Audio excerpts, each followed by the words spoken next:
Olá, sejam bem-vindos a mais um número do Regulação da Economia.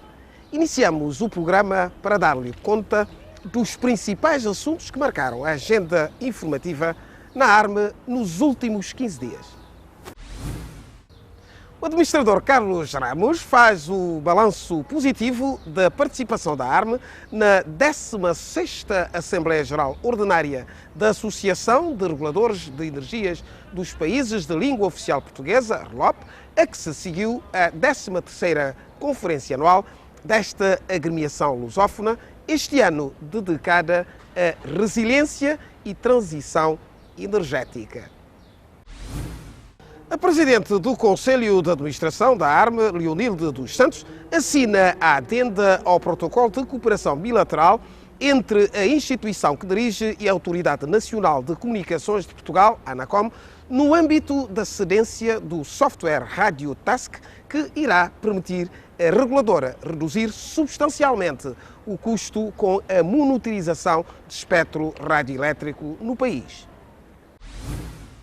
O professor Dr. Vladimiro Miranda, do Instituto de Engenharia de Sistema e Computadores, Pesquisas e Desenvolvimento do Brasil, INESC PID Brasil, um dos oradores na Conferência Anual da RLOP, no Porto, conversou com o Regulação da Economia sobre a sua comunicação apresentada no evento da Cidade Invicta, onde destacou, entre outros, a problemática da descarbonização no processo de transição energética através da inovação tecnológica.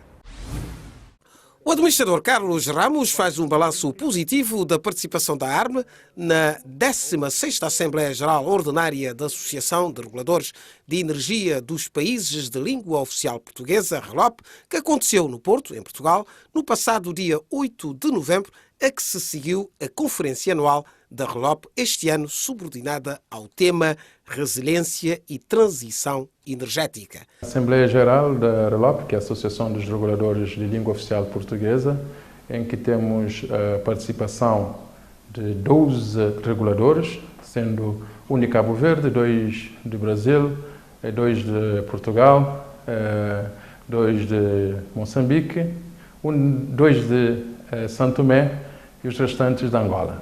Portanto, das Assembleias Gerais ocorreu de uma forma normal, sendo a ARME neste momento vice-presidente da direção da Assembleia Geral da RLOP. Ainda sobre a 16ª Assembleia Geral Ordinária da RLOP, recorde-se que durante o conclave os membros aprovaram por unanimidade a indicação de Cabo Verde para, em 2023, acolher a 17ª Assembleia Geral da RLOP e a 14ª Conferência Anual desta instituição. Será um desafio para nós. A Cabo Verde não é a primeira vez que organiza a Assembleia Geral, a conferência também, bem como a visita técnica. É a terceira vez essa que vai ocorrer no próximo ano, sendo que as assembleias, as conferências, as visitas técnicas não ocorrem sempre no mesmo país. É rotativo, cada país se apresenta como candidato a fazer a acolher, e nós apresentamos a proposta de sermos nós a acolher no próximo ano a 17ª Assembleia, e os membros aprovaram a participação aqui em Cabo Verde. No que diz respeito à Conferência Anual da RLOP e às visitas técnicas às empresas do setor de energia, Carlos Ramos destaca a importância dos temas apresentados numa altura em que o período pós-pandemia, agravado pela guerra na Ucrânia, coloca grandes desafios regulatórios, considerando a escalada de preços dos combustíveis a nível mundial, com impacto enorme na vida dos cidadãos. A conferência desse ano, como disse o lema, é resiliência e transição energética, é que pós-pandemia e com a guerra na Ucrânia, os desafios regulatórios tornaram-se, de certa forma, maiores, em que tivemos aumento de preço de energia de uma forma significativa à escala mundial. não é só em Cabo Verde, mas em todos os países sofreram com o aumento de preços dos combustíveis, atrelado a isto toda a eletricidade e todas as outras formas de energia. De modo que o tema central deste ano, a resiliência e a transição energética, foi uma oportunidade dos reguladores de todos esses países discutirem em vários painéis, em 3 painéis, a questão da geopolítica mundial, a questão da segurança de abastecimento, a questão da transição energética, que agora se afigura como um elemento importante para os países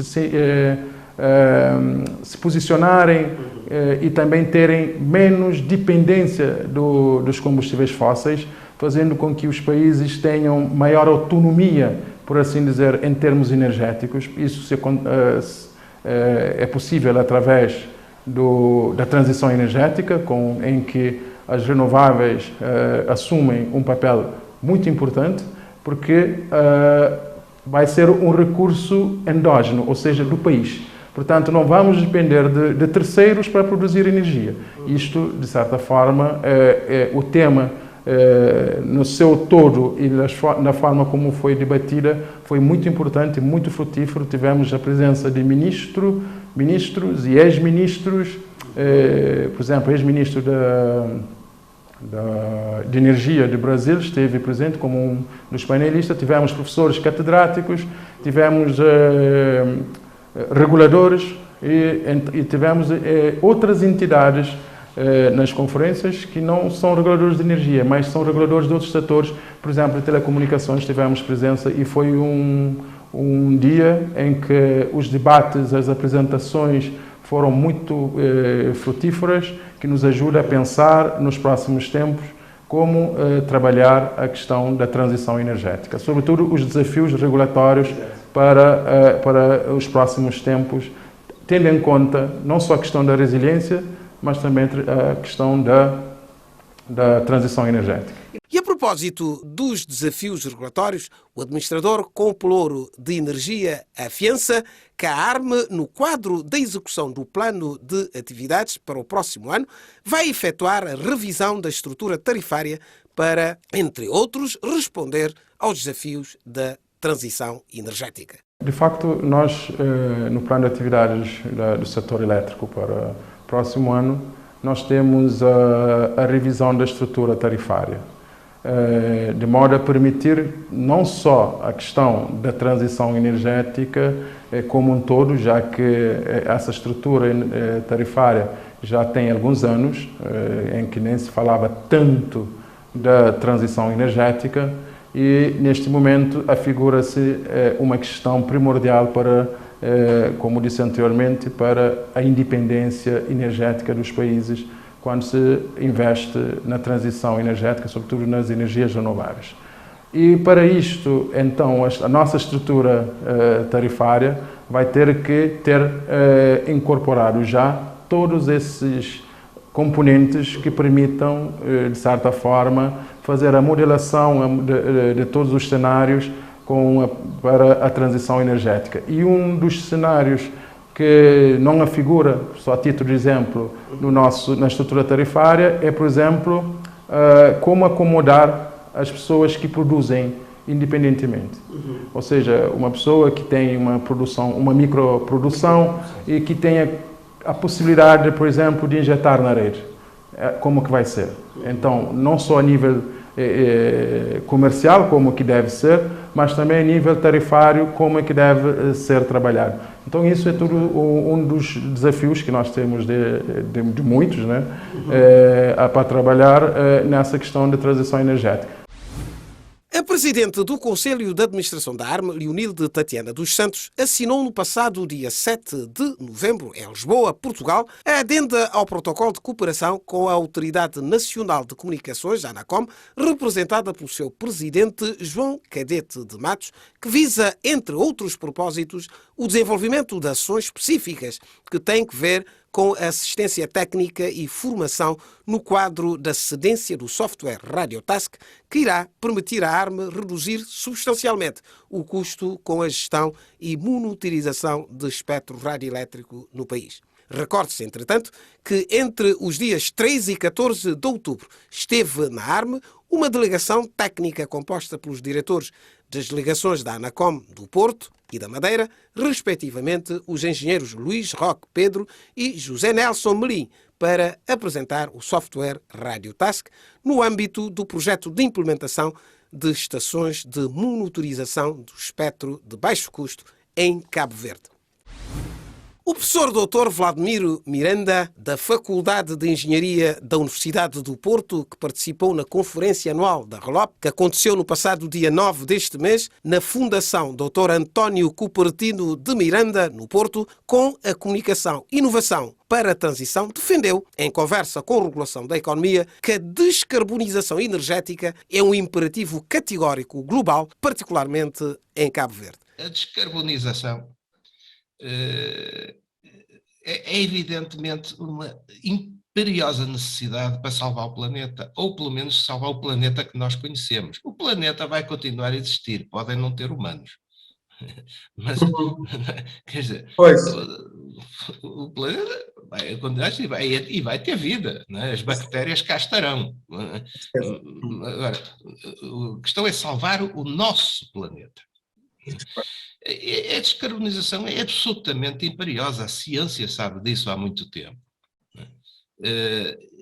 E a guerra da Ucrânia veio apenas agudizar a atenção para fatores que estavam em marcha e tornar, gerando uma convulsão nos mercados internacionais no setor da energia, nomeadamente, e tornar óbvia que a descarbonização não apenas é uma necessidade para salvar o planeta, mas é um bom exercício económico.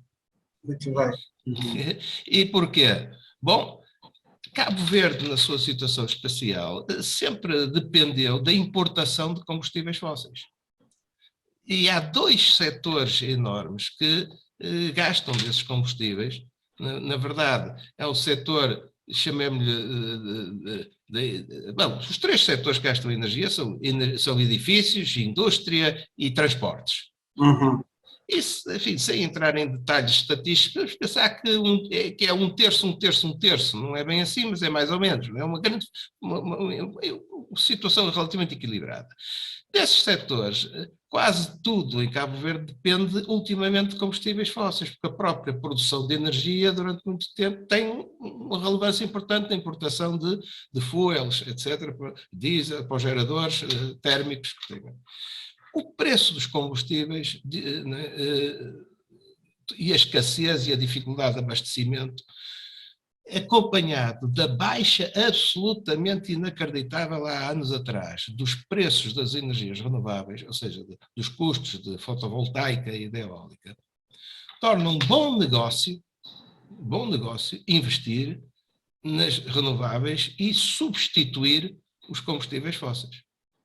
Portanto, já não é uma questão de sermos utópicos, altruístas, de ficar a olhar para o balão que eu tenho aqui do meu lado. Não é questão disso. É bom negócio trocar. Porque hoje a energia elétrica mais barata, né, de produção no mundo é a fotovoltaica. É imbatível. E um país tão dependente de importação de recursos energéticos como é Cabo Verde tem tudo a ganhar em trocar de fonte.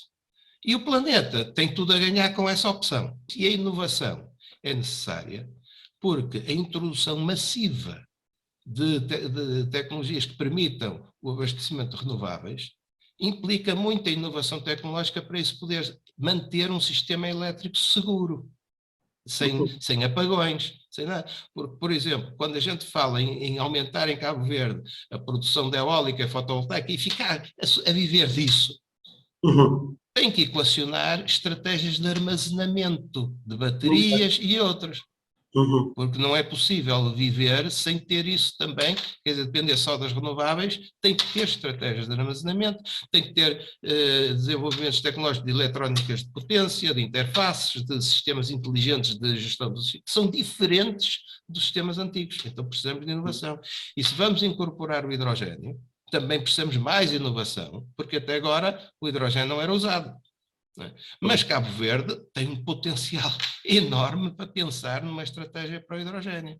Entretanto, de acordo com este académico da Universidade do Porto, no novo contexto em que vivemos, a regulação tem de evoluir-se, pois, com a descarbonização energética, assistimos novas formas de negócios que exigem naturalmente novos desafios regulatórios. A regulação tem que evoluir precisamente porque esta descarbonização gera novos negócios, novas formas de negócio, novos, por exemplo, falei das comunidades energéticas, é uma nova forma de negócio na área da energia elétrica e é preciso disciplinar e dar garantias de segurança aos investidores, porque a regulação tem um papel essencial em reduzir a percepção de risco dos investidores. E esse é o maior problema de muitos países, que é a percepção de risco faz com que os investidores só queiram investir em coisas de muito curto prazo e que tirem enorme rendimento, que é para tirar o dinheiro rapidamente onde o puseram. E espremem os países que precisam do investimento. Quando nós diminuímos a percepção de risco, com o regulador, por exemplo, a regular e a obrigar a melhorias de qualidade de serviço, etc., mais facilmente uma indústria se implanta em Cabo Verde, porque tem uma garantia de energia segura, tem um contrato que tem a certeza que não há uma revolução e o governo seguinte cancela o contrato que tinha, etc., e, portanto, o risco é baixo e então vai investir. Ora, aqui há novos negócios. Há negócios de empresas de software que têm que desenvolver aplicações para sustentar as comunicações de informação, as transações de energia entre os novos atores que existem, etc. Portanto, há um conjunto de novos negócios, novos atores, nova formação e a regulação é absolutamente essencial para disciplinar esse mercado e mais, para abrir a possibilidade de se fazerem novos negócios. A regulação vai mal, se esquece que o seu papel essencial é proteger a parte mais fraca. E a parte mais fraca são os cidadãos individuais, que não têm poder negocial nenhum com os grandes atores do sistema. E, portanto, mas a proteção da parte mais fraca não significa prejudicar os outros, significa gerir os equilíbrios adequados. Exato. Bem, eu até quero dar os parabéns à ARME e ao vosso programa, porque vocês estão a desempenhar um papel absolutamente essencial que muitos não compreendem noutros países do mundo, que é o papel da comunicação, da explicação às pessoas, da transmissão de informação, que primeiro as tranquiliza nas suas angústias e, por outro lado, limita ou evita a proliferação de teorias da conspiração, de boatos, que são muito ruinosos para o bem-estar público e para o próprio valor das tarifas. Como profundo conhecedor de Cabo Verde, já que é também consultor de várias instituições ligadas ao setor energético no país, instado a pronunciar-se sobre se o arquipélago conseguirá atingir o objetivo de depender menos da importação de combustíveis fósseis até 2030, o professor Valdemiro Miranda disse o seguinte: Eu acho que é possível, e acho que é urgente, e acho que é bom para Cabo Verde. Há muitos obstáculos também, mas eu sei que há muita gente boa a trabalhar para esse objetivo. Há dificuldades e obstáculos, mas onde é que temos uma das essências da dificuldade na descolonização e nessa transição? É os transportes. Os transportes, imagine que representa 33% do consumo de energia, é tudo importado, é tudo combustíveis fósseis. Se transitar para a eletricidade, alguém tem que gerar essa eletricidade. O que significa que tem que multiplicar a produção de energia elétrica por mais um terço, né, do que tinha, as contas até são maiores, mas tinha que multiplicar, né, a produção de eletricidade. Não é apenas substituir o gerador térmico por gerador renovável, não. É que tem que aumentar muito mais o sistema de produção, porque vai deslocar o consumo dos transportes para consumo elétrico. Mas se fizermos as contas, o país vai ganhar com isto. Porque é só ver os preços de como ficam os preços de combustíveis e como fica o preço de produzir energia elétrica para alimentar transporte. Portanto, aqui é uma questão de haver disponibilidade de investimentos, é uma questão de se conseguir ter um roteiro que não seja depois travado por questões burocráticas, por outras questões de entendimento, e que seja um roteiro que consiga a adesão dos vários interesses em participação. No seguimento deste bloco de reportagens e antes de terminar o programa, fique agora com um curto corredor de anúncios institucionais. Como fazer leitura correta da sua fatura de eletricidade? Pois, terem atenção a importantes informações, por exemplo, o número SIL, Código de Identificação Local, o número do consumidor, identificação do cliente e o local de consumo. Em destaque estão os valores a pagar, com a respectiva distribuição, entre outras. É importante ter atenção às mensagens que servem de alerta sobre as faturas em atraso e o comunicado de pré-aviso de corte. Encontre ainda as datas limite do seu pagamento. Arme por um consumo sustentável. Caro consumidor, antes de comprar a sua garrafa de gás butano, consulte a tabela mensal de preços fixada pela Arme. Não precisa acumular garrafas de gás em casa, colocando em perigo a segurança da sua família. O estoque de garrafas de gás no país é suficiente para o consumo nacional. Compre a sua garrafa de gás nos postos de combustíveis ou nos revendedores autorizados. Devolva as garrafas de gás vazias, evitando a sua ruptura no mercado. Caso tenha conhecimento de pessoas não autorizadas à revenda das garrafas de gás com preços elevados, denuncie às autoridades competentes. Arme por um consumo sustentável. E desta forma, chegamos ao fim de mais uma edição de Regulação da Economia. Um programa da Arme, onde o rigor e a ética de informação sobre os setores regulados são o nosso compromisso. Gratos pela vossa atenção, convidamo-lo ainda a seguir-nos nas nossas plataformas do YouTube, Facebook, Twitter e LinkedIn. Marcamos assim um novo encontro consigo para daqui a 15 dias. Até lá, fique bem, proteja-se a si e aos outros.